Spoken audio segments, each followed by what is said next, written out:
Hello and welcome. I am Exolite and this is my channel.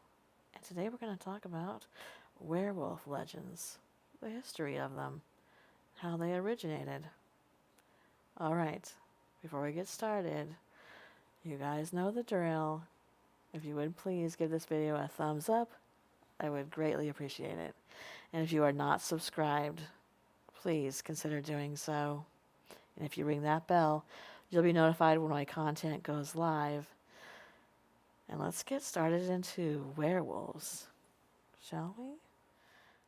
As most of us know, the werewolf is a mythological animal and the subject of many, many stories throughout the whole world, and more than a few nightmares. According to some legends, werewolves are people who morph into vicious, powerful wolves. Others are a mutant combination of human and wolf, but no matter how you become a werewolf, all are bloodthirsty beasts who cannot control their lust for killing people and animals. Now, I'm just going to throw my 2 cents worth in here, and for those of you who have been around a very long time, you've probably heard me talk about this on podcasts. But when I was very little, my mother really loved really old B horror movies. And of course, there was a lot of werewolf ones. And the werewolves always killed gypsies. And I always wanted to be a gypsy.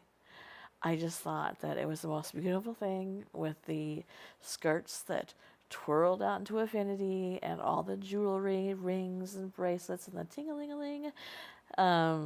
So I was the strange one who thought, so you get eaten by a werewolf.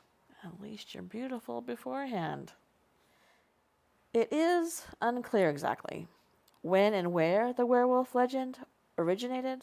Some scholars believe that the werewolf made its debut in the Epic of Gilgamesh, the oldest known Western prose, when Gilgamesh left a potential lover because she had turned her previous mate into a wolf, which is a pretty good reason.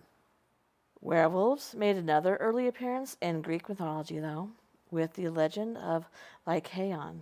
According to the legend, Lycaon, the son of Pelasgus, angered the god Zeus when he served him a meal made from the remains of a sacrificed boy. As punishment, the enraged Zeus turned Lycaon and his sons into wolves. Werewolves also emerged in early Nordic folklore. The saga of the Volsungs tells the story of a father and a son who discovered wolf pelts that had the power to turn people into wolves for 10 days. Naturally, the father and son both put on the pelts, and they transformed into wolves, and they went on a killing rampage in the forest. Their rampage ended when the father attacked his own son, causing a lethal wound. The son only survived because of a kind raven who gave the father a leaf with healing powers.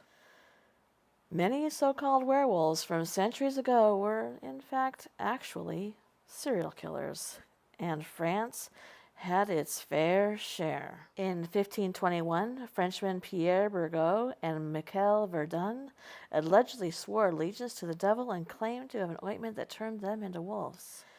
After they confessed to brutally murdering several children, they were both burned to death at the stake. Burning was thought to be one of the very few ways that you could kill a werewolf. Gilles Garnier, known as the Werewolf of Dole, was another 16th century Frenchman whose claim to fame was also an ointment with wolf morphing abilities. According to legend, as the wolf, he viciously killed children and then he ate them. He, too, was burned to death at the stake for his monstrous crimes. Whether Burgot, Verdun, or Garnier were mentally ill or acted under the influence of a hallucinogenic substance, or were simply cold-blooded killers is up to debate. Perhaps all of the above. But it likely doesn't matter to the superstitious Europeans during the 16th century. To them, Such a heinous crime could only be committed by a horrific beast, such as the werewolf. Peter Stubb was a wealthy 15th century farmer in Bedburg, Germany, and he may be the most notorious werewolf of them all. According to folklore, he turned into a wolf-like creature at night and devoured many citizens of Bedburg. Eventually, Peter was blamed for the gruesome killings after being cornered by hunters who claimed they saw him shape-shift from a wolf into a human. He experienced a grisly execution after confessing under torture to savagely killing animals, men, women, and children, and eating their remains. He also declared that he owned an enchanted belt that gave him the power to transform into a wolf at will. Not surprisingly, the belt was never found. Now, Peter's guilt is controversial because some people believe that he wasn't a killer at all, but the victim of a political witch hunt, or perhaps a political werewolf hunt. Either way, the circumstances surrounding his life and death stoked rampant fears at the time that werewolves were on the loose. Now, some legends maintained that werewolves shapeshifted at will because of a curse. Others state that they transformed with the help of an enchanted sash or a cloak made of wolf pelt. Still others claim that people became wolves after being scratched or bitten by a werewolf. In many werewolf stories, a person only turns into a wolf when there is a full moon, and that theory may not be far-fetched. According to a study conducted at Australia's Calvary Master Newcastle Hospital, a full moon brings out the beast in many humans. The study found that of the 91 violent acute behavior incidents at the hospital between August 2008 and July 2009, a whopping 23% happened during a full moon. Patients would attack the staff, and they displayed wolf-like behaviors such as biting, spitting, and scratching. Although many were under the influence of drugs or alcohol at the time, it's unclear why they became intensely violent when the moon was full. So, are werewolves real? The werewolf phenomenon may have a medical explanation. Take Peter the Wild Boy, for instance. In 1725, he was found wandering naked on all fours through a German forest. Many thought that he was a werewolf, or at least raised by wolves. Peter ate with his hands, and he couldn't speak. He was eventually adopted by the courts of King George I and King George II, and he lived out his days as their pet in England. Research has shown that Peter likely had Pitt-Hopkins syndrome, which is a condition discovered in 1978 that causes lack of speech, seizures, distinct facial features, difficulty breathing, and intellectual challenges. There are other medical conditions that may have encouraged werewolf mania throughout history as well. One is lycanthropy, which is a rare psychological condition that causes people to believe they're changing into a wolf or other animal. Food poisoning. Yeah, that one time I got food poisoning from a lobster place.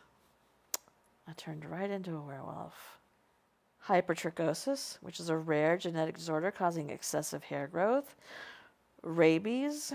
Hallucinations, possibly caused by hallucinogenic herbs.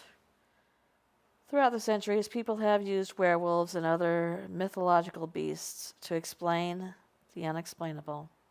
In modern times, however, most people believe that werewolves are nothing more than a pop culture horror icon, made famous thanks to Hollywood's 1941 flick, The Wolfman. Still, werewolves do have a cult following. Werewolf sightings are reported every year, and werewolf legends will likely continue to haunt the dreams of people throughout the world. I hope you enjoyed this. Thank you for coming to my channel. Good night.